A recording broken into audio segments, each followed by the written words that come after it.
Grabe yung pagnanakaw nila dito. Pakapala na ng mukha kahit nasa crisis na tayo, puro pagnanakaw pa rin yung natupa. So nakita na yung balitang to, malamang sa malamang. March 20 pa to, so almost 1 week na ko late. Galing kay GMA News, Marcos orders release of 21.47 billion for fuel subsidy infra project sa BBM. Nakita niyo yun? Nakita niyo nakasulat? Fuel subsidy infra project. Yung una yung fuel subsidy, pag binasa mo yung headline, malamang sa malamang iisipin mo, majority of that money mapupunta sa fuel subsidy. Kasi crisis ngayon. Namomblema tayo sa crudo. Diba? So, hindi. Hindi yun ang nangyayari ngayon. Wait lang babasahin natin ang so, in same article, in the statement of DBM said 2.49 billion of the total was allocated to Department of Transportation for Fuel Subsidy Program, which provide direct assistance to drivers and operators. Magkano yun?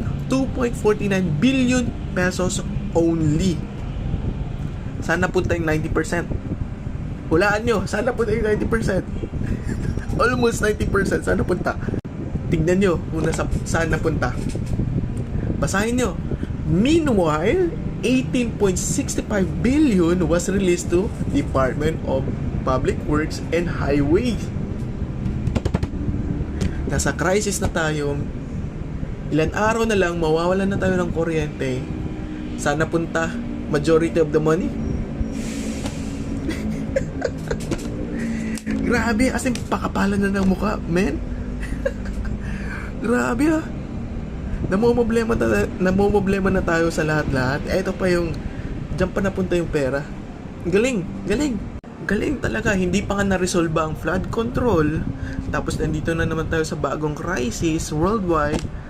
Nandun pa rin sila sa pagnanakaw. One of the most corrupt department ever recorded in the history of the Philippines. Doon napunta yung pera. Galing nyo talaga.